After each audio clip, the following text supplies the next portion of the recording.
What's up, y'all? One time when I was like super baked, I went into a Chipotle. I went in person for whatever reason. And I ordered a burrito, and the guy who was working there probably could tell I was fucking high as shit. And he like loaded my shit. He didn't charge me extra.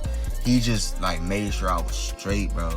Everything was looking good, man. And then like I ate it, and I ate it in like 3 bites. And like this one Asian chick, she was there too. And like, I ain't gonna lie, she was a little cute. I didn't say nothing though. I was too focused on the damn burrito. That has fuck all to do with the video, by the way. I just wanted to get that off my chest. Okay, anyway, right? It's 2025. Can I be honest about Travis Scott for like, just give me a second, all right? Travis Scott is an artist who's been pushed down so many people's throats lately. Whether it be on features, like he was on Carti's new album, where that nigga was like on 30 fucking songs out of the 60 that was on the album, and he delivered a mid-verse every single time. You know, that whole incident kind of made a lot of people agree with me when we say that Travis Scott has gotten especially boring ever since, like, really Astroworld dropped. Utopia was a step in the right direction, but let me put it to you like this, right? Let me put it to you like this. Food analogy. Imagine you're going to Five Guys, right? You're about to chill, you're about to go to Five Guys, you're about to eat some good burgers. Travis Scott's the nigga making the burgers, right? At first, you know, the first time you've ever had Five Guys, right? The first time you've ever experienced this, you know what? You eat it and you go, huh, this is pretty good. You know, you made your burger well. You know, you got the lettuce, the pickles, the ketchup, steak sauce, whatever you fucking put on your burger, bro. You ate it and it was immaculate. That was the first time you ever had the burger. Now imagine eating that same burger from that same Five Guys, even the same fucking cashier. I mean, everything is the exact same for about, I won't even be realistic and say 10 years. Let's just say 5. You're going to be pretty sick of it. Probably after 1 year, you're going to be pretty sick of the same Five Guys burgers. Whole time, what you didn't know was the Five Guys restaurant in question was actually changing their ingredients. So you could have had beef that was top of the line Wagyu that descended from the first original cow. You know what I'm saying? Lettuce that grew during the Garden of Eden. Ketchup that was made from the VeggieTales tomato. All like that shit is technically a higher quality. It's a higher grade. But they still overall contribute to the same general flavor. Does that make sense? And only fat niggas would really understand the difference between, oh wow, this is a A5 Wagyu steak burger. I can really tell that this is an A5 Wagyu steak burger, as well as locally sourced lettuce. Like, you wouldn't be able to tell that shit otherwise. Travis Scott is the burger. You know, technically his rapping's gotten better. Technically he's made a distinct sound for himself.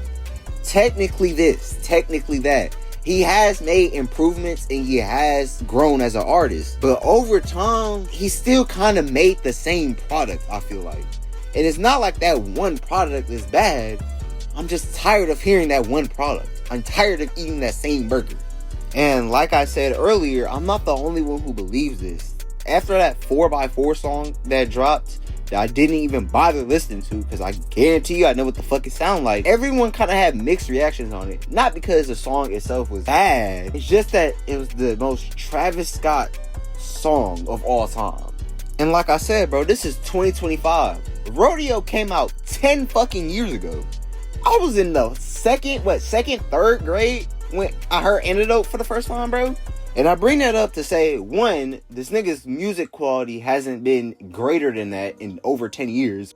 To be fair, he's gotten close to it though. But more importantly, what I mean by that, and number 2 is, Rodeo came out 10 years ago, which means that it's been 10 years since we had the fresh burger, in a sense. Now, after 10 years, and we still really haven't had a real, like, okay, can you show me a different type of burger? Or, okay, can you show me a different, like, dish? It's kind of crazy. That's to say that Travis Scott isn't as forward-thinking or as innovative as some of his peers may be, such as a Carti or a Tyler the Creator, people who's he's often pitted against. That being said, again, I don't think Travis Scott is bad. I don't think he's the worst rapper in the world or anything close to that. Rodeo, Astroworld, Utopia, they all good albums to me.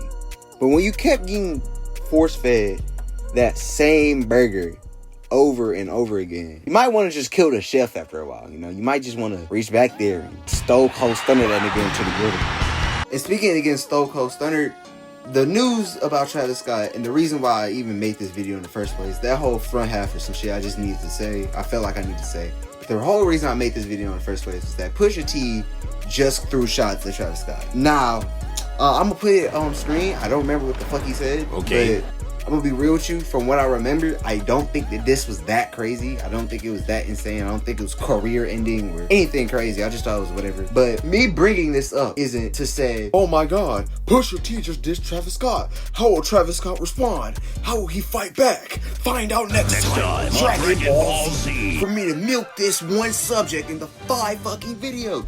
Only reason I bring it up, and the only reason I was inspired to make this video in the first place, was because of Pusha T's reasoning for the diss, which I seen years later. I'm about to play it right now. I just thought it was disrespectful. I'm like, man, you know, we don't even want you here, to be honest. Like, we're not here to hognob with any rappers, and I personally don't like rappers who don't rap. What? Bro, what are you talking about, man? Like, I don't want to hear that. Like, I don't want it. So, you know, to come and interrupt the session, to do something backhanded and backbiting, and not for nothing, like, man, I done had to put my arm around you before. You know what I'm saying? But, you know, to go along with the title, so be it. He does this numerous times. You know what I'm saying? He'll do it with his mentor. Right. Ye. You know what I'm saying? He was even instrumental in the whole beef now, the like that verse. Right. You know what I'm saying? Egging that on. I don't want nobody who don't rap to egg nothing on. You don't rap. Stay out of rappers' business. You specifically, stay out of rappers' business. Right. Don't do that. Now, there's a lot of shit that Pusha said in that clip I don't agree with, but it's one thing he did mention that he kind of glossed over that makes me want to be on Pusha's side just a little bit, is that Travis Scott is not the most loyal nigga out there, bro. Need I remind you, back in like 2018, when the heat of Drake versus Kanye was getting, you know, crazy, Push released Story Added On, Wild Times, right? The #1 trending song during that year was a song between Travis Scott, Kanye's protege, and Drake, the nigga that Kanye was beefing with.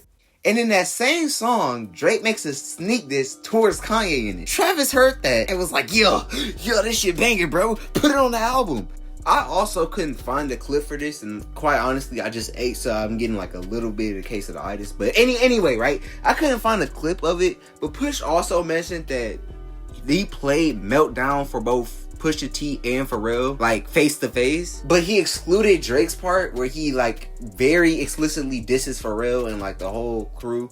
Which, side note, that goes full circle if you think about it, because half the reason this whole beef exists and why the world is in disarray is because Birdman refused to pay that nigga Pharrell for a beat, bro. But yeah, just doing shit like that kind of shows that you have no real loyalty. This nigga, like he said, was egging on the whole Like That verse before Like That even came on, right? Like That was clearly, the whole album was clearly a diss towards Drake. And Travis ear to ear grinning, talking about some, hey yeah bro, play that song on the stage. Whole time this nigga's best buddies with Drake. You know, I don't really care about the beef. I'm kind of done with beefs in general. Not just saying that because of Kendrick and Drake, but as an underground rap fan, seeing that nigga Jaydes' name constantly being mentioned, seeing 2 random artists getting into it, it's always a beef with somebody. Someone's always falling out with somebody.